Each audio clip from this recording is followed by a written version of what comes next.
I'm an Israeli American. I'm a Palestinian. And we are fighting. I've got dual citizenship, and I have no citizenship. I have the rights of 2 citizens. I have the rights of no citizens. I have an extra citizenship by taking theirs away. Please, we need food, water. Oops, gotta go. I'm late for brunch.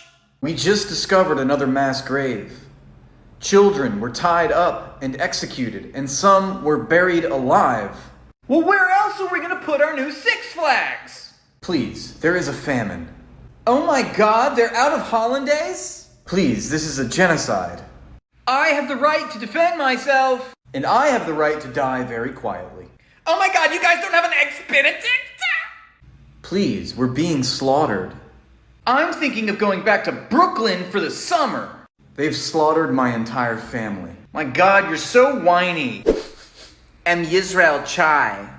Chai latte, what? Hello, am Yisrael chai. What the fuck does that mean? It means the people of Israel live. Clearly, you're committing a mass murder right now. We're well aware of your existence. People of Israel live on stolen land.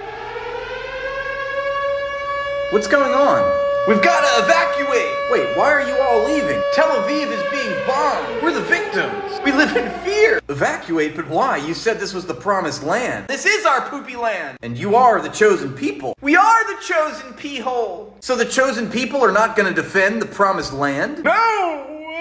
You would abandon your promised land, so you're basically saying you're anti-Semitic. They're bombing Tel Aviv. Wait, Iran is bombing military targets in Tel Aviv? Yeah. So the Israeli government purposefully built military installations next to civilian objects in a city center? I guess. So Israel is using its own citizens as human shields?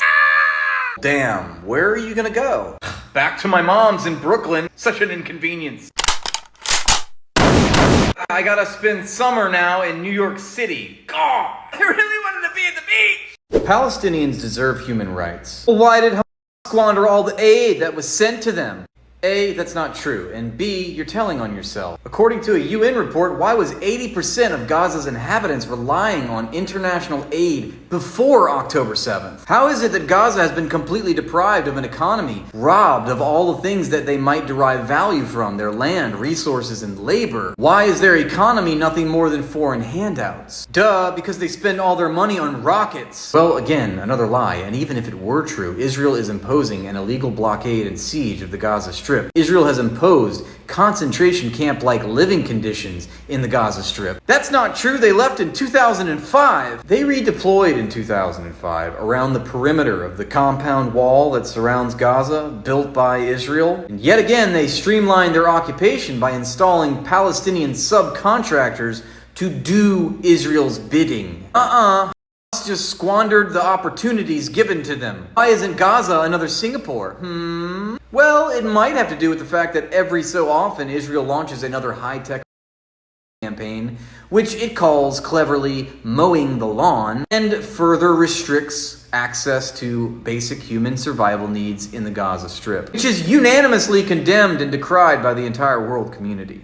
I mean, we were really hoping for a sustainable calm. Don't you mean a permanent ceasefire? No, just a calm that's, sustainable. Sounds like you're trying really hard not to say permanent ceasefire because you don't want a permanent ceasefire. Is that correct? We would love a permanent ceasefire, but let's be real. Camus doesn't want a two-state solution. How about just an immediate peace right now? Exactly, there must be a path to peace. No, not a path to peace, just peace. Well,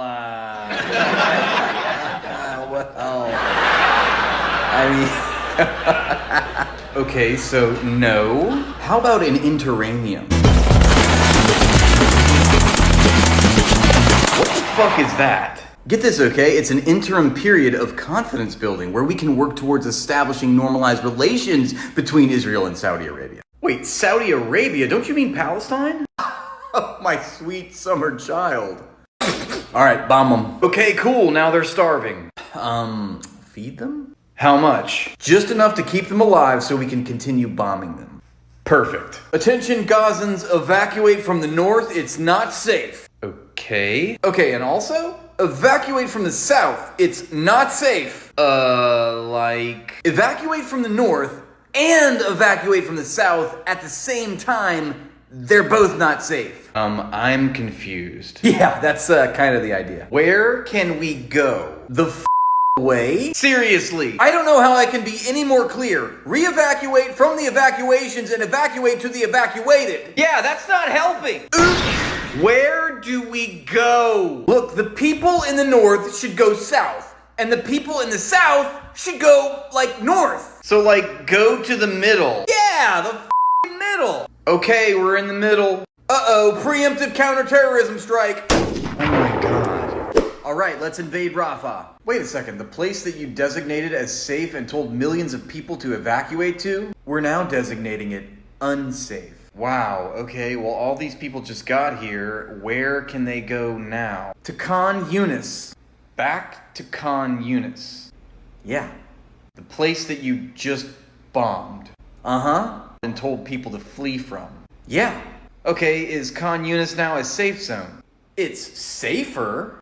Safer than... Rafah. The place that you've been bombing and are about to invade. Right. So you're saying Khan Yunis is now a safe zone, right? It's a safer zone. What does that mean? It's not safe at all. Yeah, I thought that might be the answer. We're doing the best we can. Sure. Let's compare the devastation imposed by Hamas on the civilian population of Israel on October 7th and the devastation imposed by Israel on the Gaza Strip since October 7th.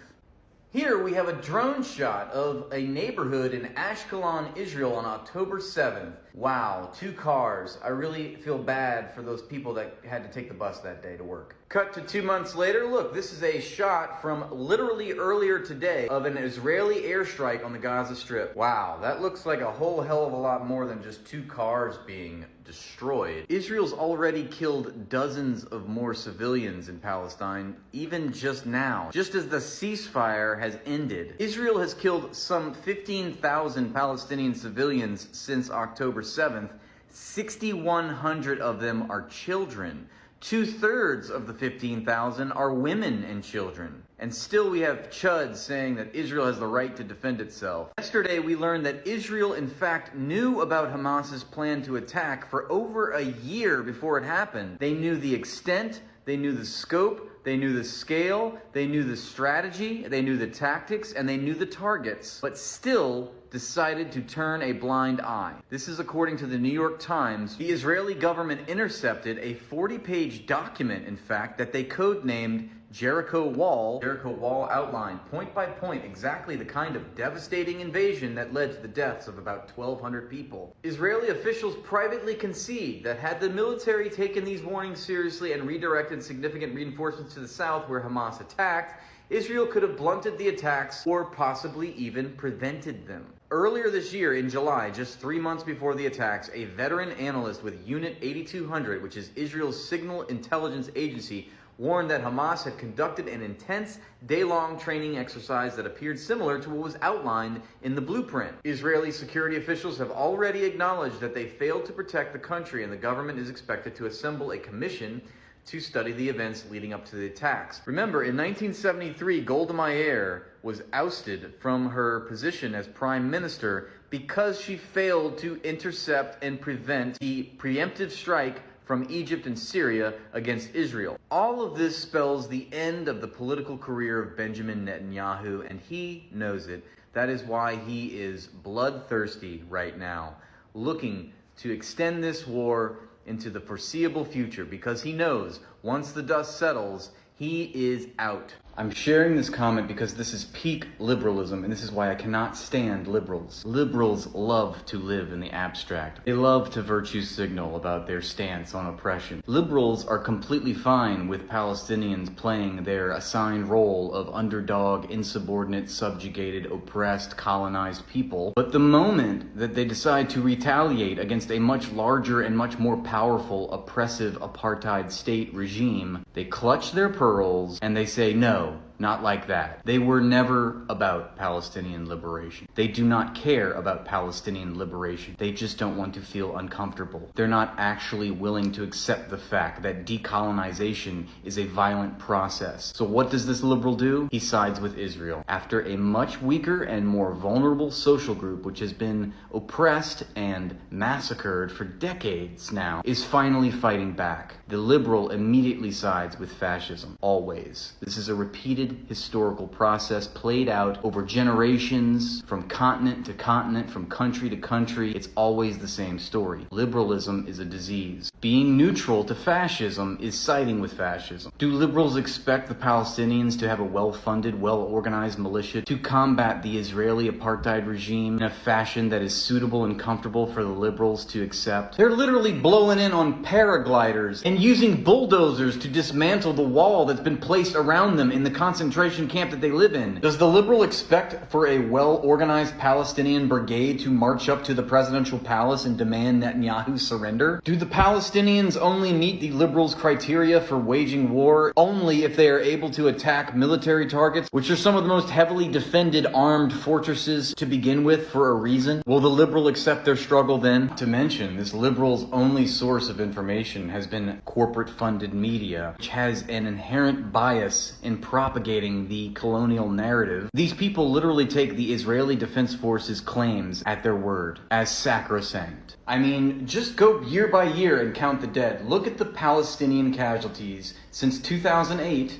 all the way to 2020 compared to the Israeli casualties.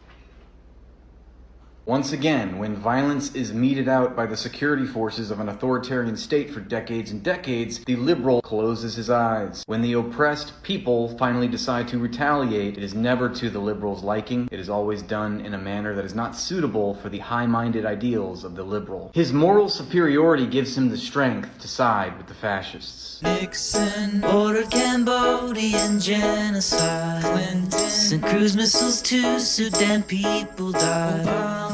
Gave the orders to do drone strikes. Invaded Nicaragua in '85.